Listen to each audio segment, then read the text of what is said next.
All right, so I've opened Premiere Pro, but just before we get started, I also have the same folder structure that we use for Project 2. I just named it very quickly, just Project 3, my name, and then as a reminder, inside Assets, Exports, Project Files. In this case, I'm going to use this bridge video. I'm going to put it in my Assets folder, and this is where all your video files will go in Assets. And your Premiere project file will be saved in your Project Files folder. Okay? So I've opened Premiere Pro, and you might have some like tutorial windows that pop up, but you can choose to create a new file. Probably a button on your screen that will say that, or you can just come up to the top and click on File and then press New. And then your screen will probably look a little bit like this. So on the top left, I have the project name. Again, I'll just title it Project 3, my name. And then beside that, you have project location. So I'm going to change the project location. I'm going to press Choose Location. And then go to my Documents folder, choose my project folder, and then click on Project Files, press Choose. So now this Premiere project will be saved in the Project Files folder. And then I'm going to press Create.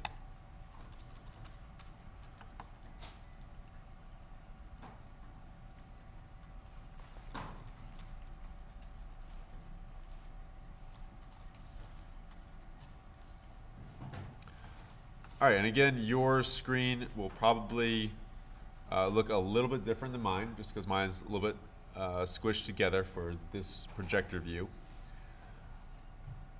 I want to go ahead and start working with a workspace I like to use called Editing. So in the top right, see this little button here, allows you to change your workspace view. So I'm going to click on Workspace and then click on Editing. That will get rid of some unnecessary windows, and I just have a good workspace to start making these edits. And then if you want to do it the long way, you can import your footage by going to File and down to Import, and then finding your documents, your project folder, and assets, and then click on the video. Or I just like to click and drag it over to this window here from Finder. I'm just clicking and dragging, and I bring in this video file on the left side. So now it's imported in Premiere.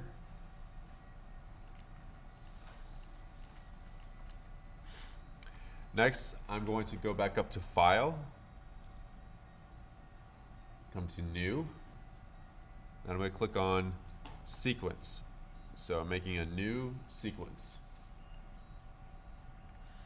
And it's going to give me some options. You're probably set up where it's going to give you the DSLR presets and options. That should work well. I'm going to click on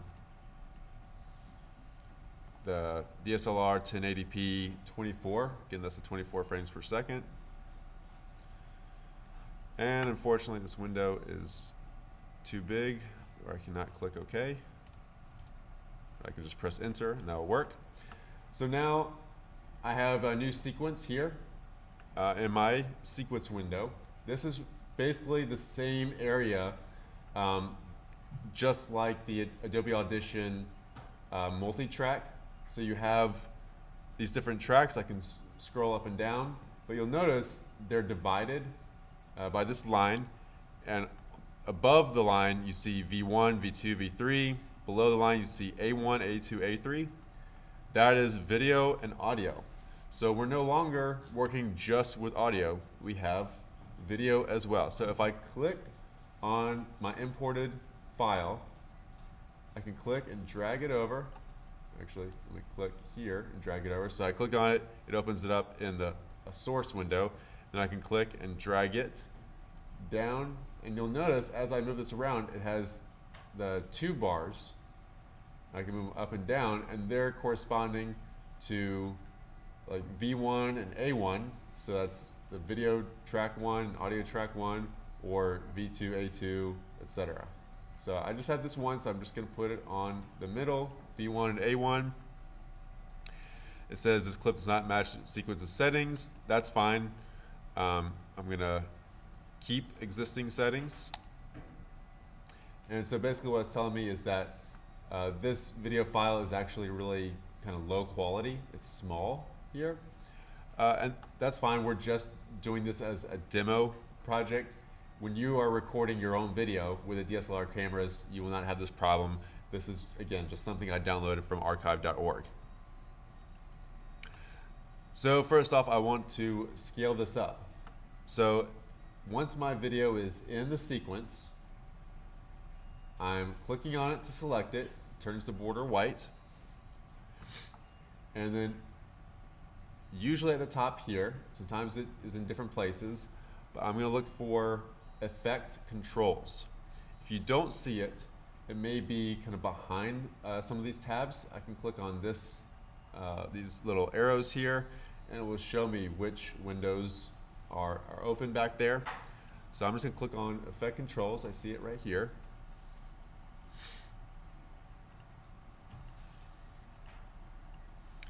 And I had to reselect my video on the sequence. And then you'll see it has video and audio effects and options. So I want to change the scale of this video, which is going to be under the motion drop-down menu. So if I click down, you'll see a scale button. Right now it's at 100% scale, so this is just the natural size of this demo video. I'm going to scale it up so it fills the frame. So I'm clicking and dragging on the scale percentage, and it's increasing the size. So it actually fills the size with 300%. I could have just clicked in here and typed in 300, but because I didn't know what scale would fill that frame, I just clicked and dragged it up until it did, and it just happened to be 300. Okay, so now even though this video really it's low resolution, it's not great quality, it's going to work for this demo. And so I can play it. So I don't know who made this video, but I'm really going to be working with this section here. Kind of has a weird dance track behind it, but you see they already have kind of a time-lapse effect, and it shows a scene where there's motion, cars, and machinery. Let me actually make this a little bit bigger. So I can change the size of these windows. If I hold my cursor between them, I can click and drag them. In this case, I'm squishing everything down just so you can see the video a little bit better.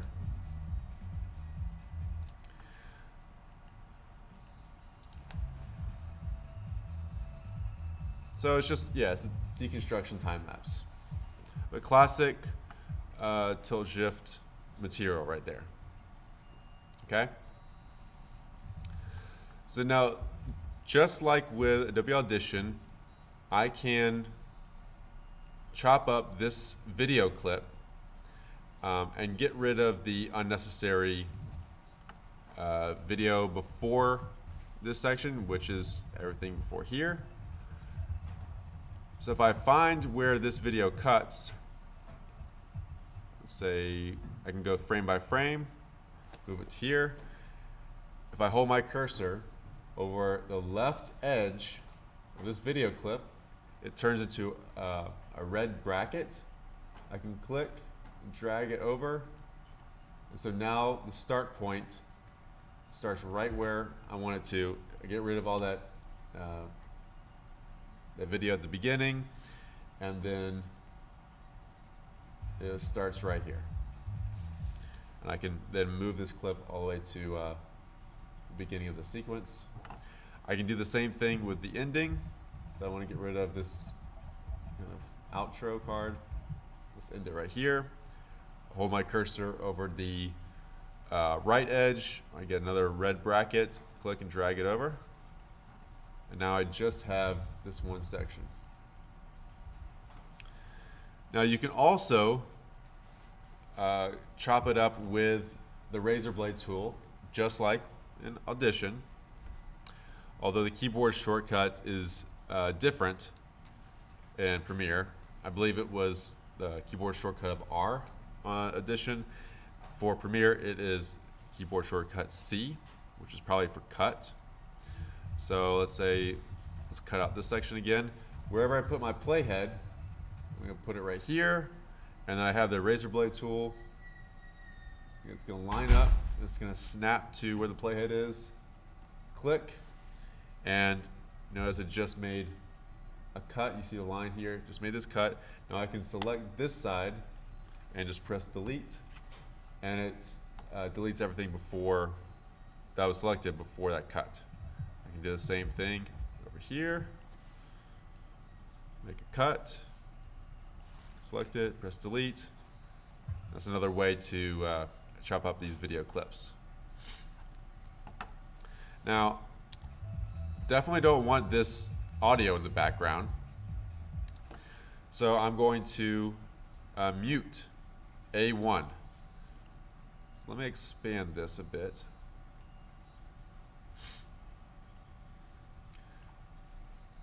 So this is, again, video track 1, audio track 1.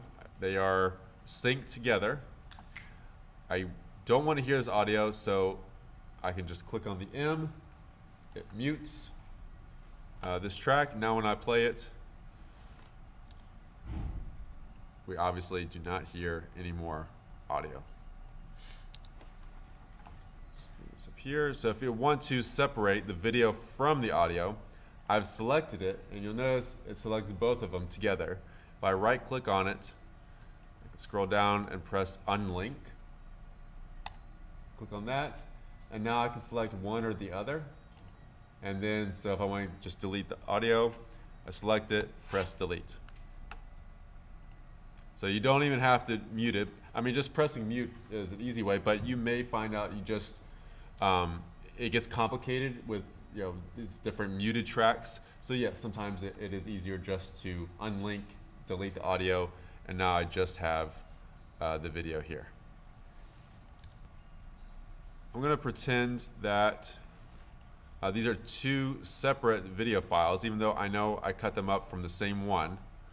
But let's say you're going to be working with multiple video files on your sequence. So since I cut these up, you see how I can arrange them side by side.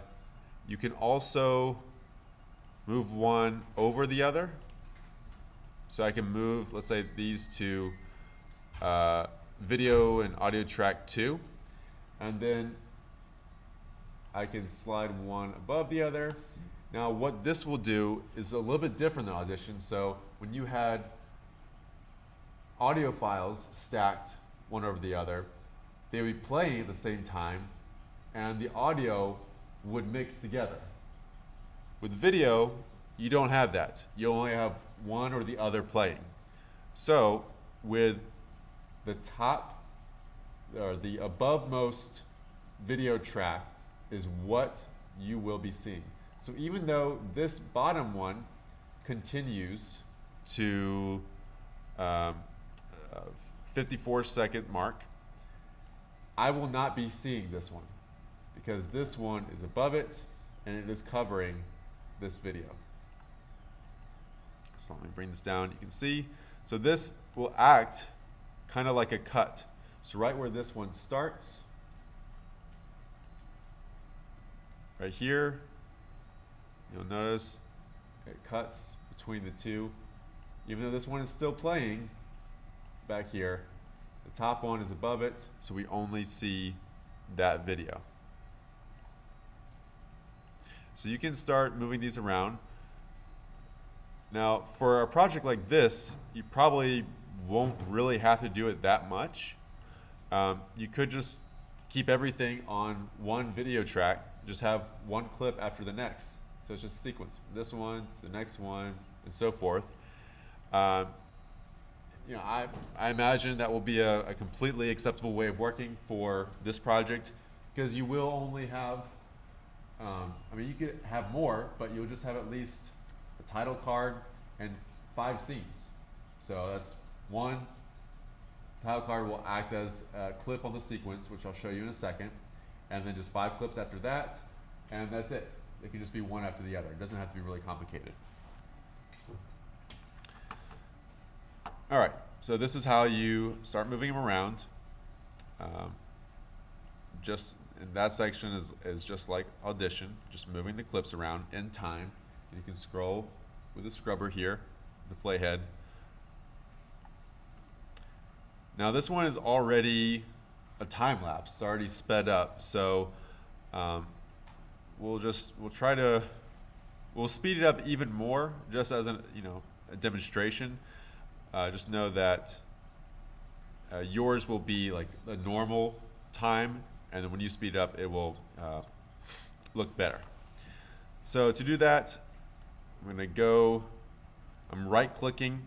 I'm selecting first this clip, the one I want to put the time effect on. I'm right-clicking on it, and then scroll down. You'll see speed/duration.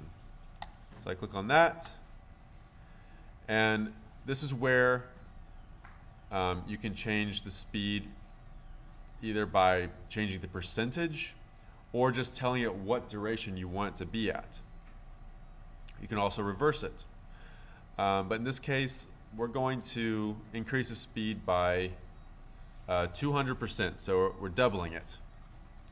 You'll notice if you put in a number, it will change the duration, because with a faster speed, the video will play faster, it will end, and it'll last a shorter amount of time, and so the duration number changes when I put in 200%. If I press OK, now notice it shortened this clip here, automatically shortened it.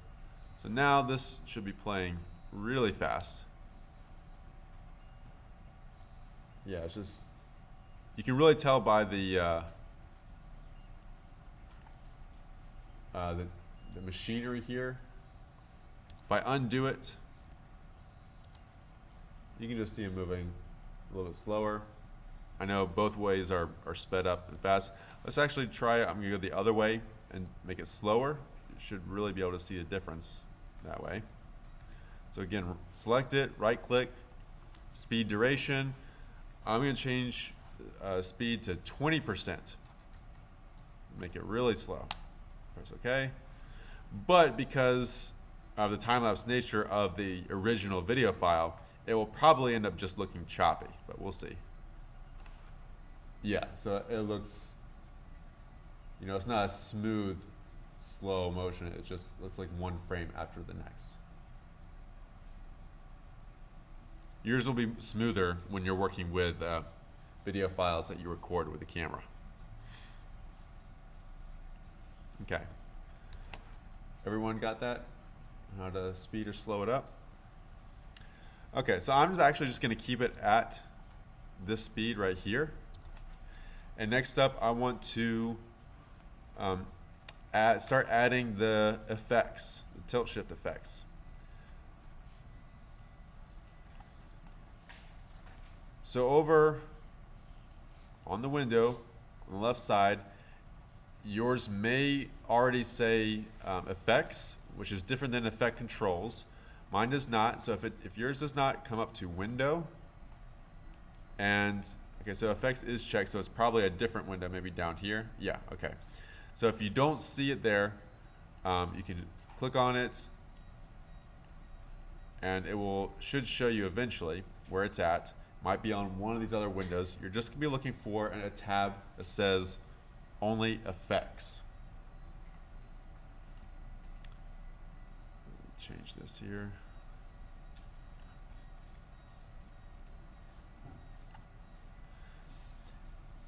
Then I can search the effects. We're going to look for a blur effect. So I type in blur, and I'm scrolling down under video effects. I see a folder titled blur and sharpen, and they give me several blur effects like directional blur, Gaussian blur, sharpen. I'm going to use the Gaussian blur. And everything's a little bit messed up on this view.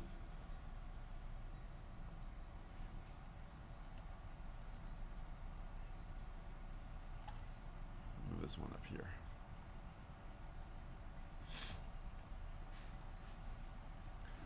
All right, that's a little bit better. So I've selected this clip.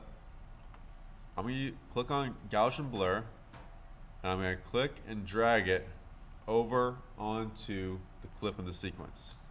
So I'm literally clicking on the Gaussian blur, dragging it over top of the actual clip itself.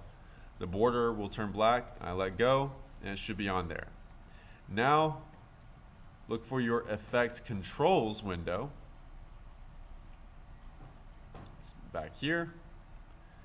And if you scroll down, you should see it's added an effect called Gaussian blur. That's how you know the effect is on this clip that you have selected, that you dragged it onto. The Gaussian blur with the blurriness set at 0.0.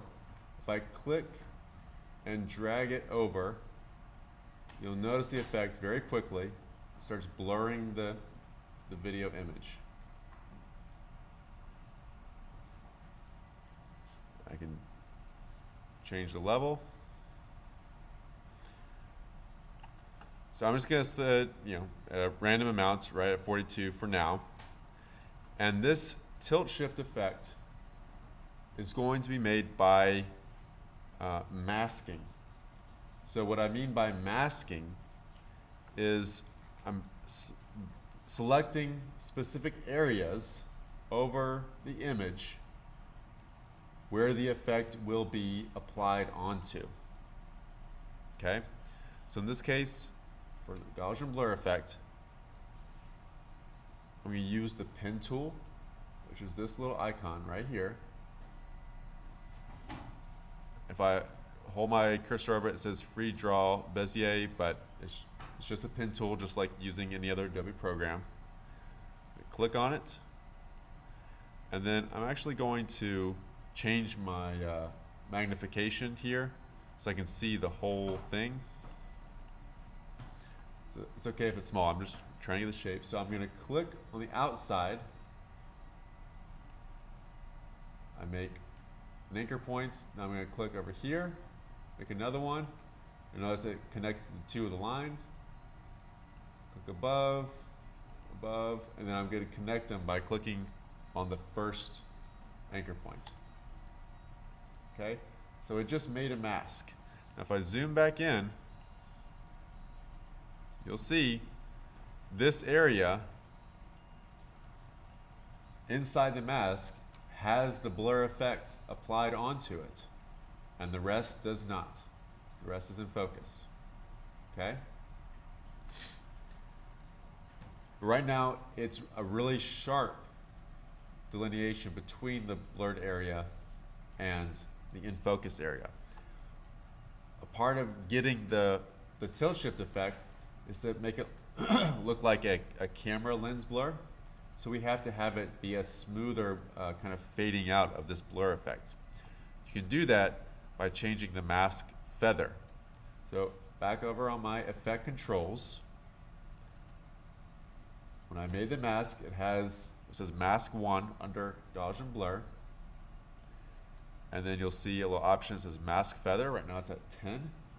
If I click and drag that up, you'll notice, and it's hard to see on the projector, but a little kind of border lines around the main shape of the mask. So that is making that delineation between the blurred area and the in focus area more smooth. Now it's still a little bit much, but I can also still drag this mask around. So I'm going to put it a little bit further up here.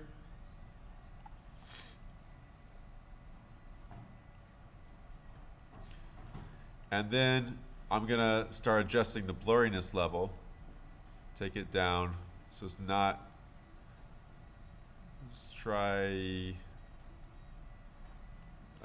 24.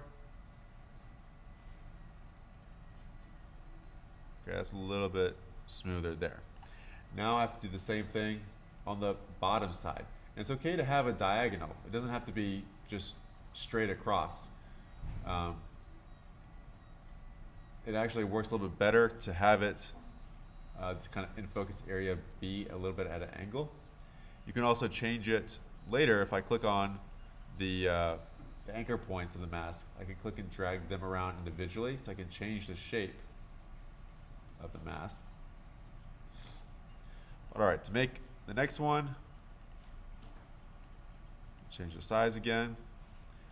And now I go back over here to the Gaussian blur effect. I'm going to click back on the pen tool. It's going to make a second mask, and I'm going to do the same thing on the bottom side. Click, click, click, connect anchor points. And I want to increase the feathering of this one as well.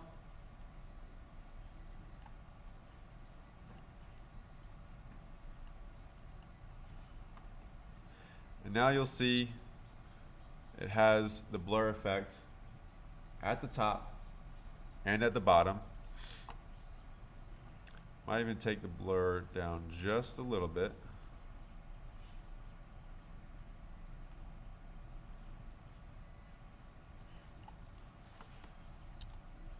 If I play it, let me put it back up. We're starting to get that miniature effect, almost like looking through a microscope or something. Okay, so I have the top, everything is kind of in the distance, more blurry till we get to our in focus area, and then this kind of foreground building here, or road, whatever that is, also blurry. Okay. Now in this case, because I'm just using a low quality video from archive.org, it's a little bit, the actual video is itself a little bit blurry. I can sharpen it, and you may even want to do this a little bit with your own video. So if I go back over to my effects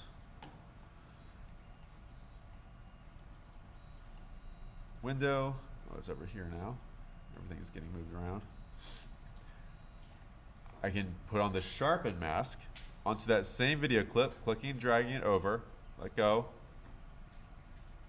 And now if I go back to effect controls, see Gaussian blur and then sharpen, so I can increase the sharpen amount, and it makes this in focus area just a little bit sharper, more kind of like that microscopic miniature effect. I know, again, it's a little bit hard to see that on the projector. Okay, everybody with me? All right, so moving on. Next up, we want to change the color, because a lot of the kind of really fun miniature effects tend to have a really kind of bright, saturated image. This one is very kind of low contrast and a bit dull. So I like to just change my workspace to color. So again, top right, click on the button to change your workspace, click on color, and then it opens a lot of these other windows. We're not going to worry about talking about all of this stuff right now. We'll get into it a little bit on the next project. But for now, overall on my right side, I see a source that says Lumetri color, and it gives me some different options like basic correction, creative, curves, all that kind of stuff. Really all I need is the basic correction. If I come down, I can increase the saturation, make it kind of like unnaturally saturated, and I'm going to brighten it with the exposure settings, increase the contrast, really making it almost look a little bit unnatural. And actually you can see a difference with the cut right here if I scroll through it. So original, and then it changes. This looks a little more lively, a little bit more kind of whimsical, right? So now if I play it, you know, the greens of the grass and everything is really saturated. A lot of contrast on the bridge and the horizon line. Just looks a little bit more fun. Okay? So that's how you change the color. Any questions? All right.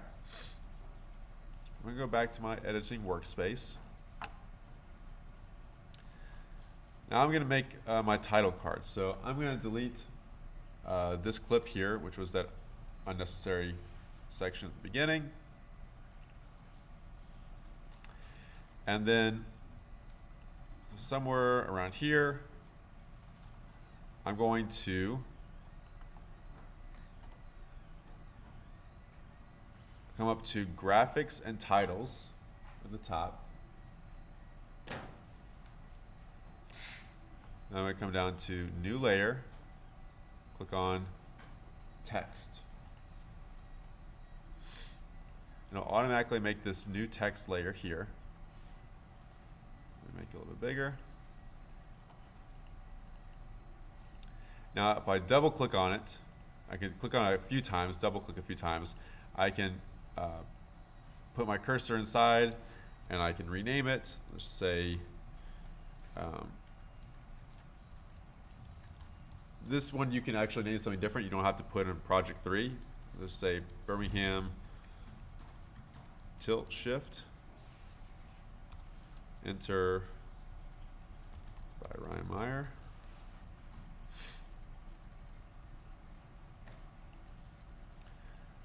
And then once I deselect from it, I can move it around in the window.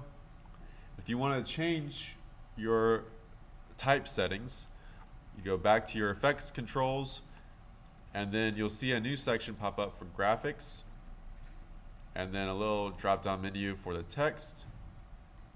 I'm going to expand that here. So I'm going to change this to be center aligned. And then let me adjust it. And then I can change the color. So like the fill color, let's say you make it yellow.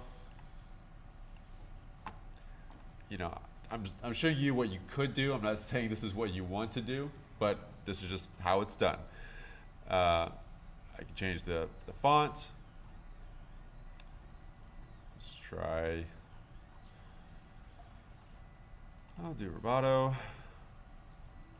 Change it to bold. These are my options. You can also just make the text that just fits right on top of the video instead of having to go through the blend modes as well. Let me just show how to do that. Let me try it on this one. All right, so instead of going up to graphics and titles and then making a new layer, just wherever you want the title to start, you'll click on your text tool. They call it a type tool. So I'm selecting this. I'm coming up directly onto the screen here, onto the playback window. Clicking and dragging to make this text box. I let go. Now I can start typing in there, and then it just makes the text directly over the video. So those are two possible ways to have the text on the video itself. Yeah. So I would recommend, with having 5 different scenes plus a title card for 30 seconds. That's basically about 5 seconds per scene, and then like 4 seconds for the title card, something like that. We don't need it too long. Definitely don't have the title card more than 5 seconds. Okay. So that's math kind of works out that way. You can have more. It's just at minimum 30 seconds. If you have 25 of those seconds for 5 scenes, 5 seconds each, seems like a pretty efficient way to work to me.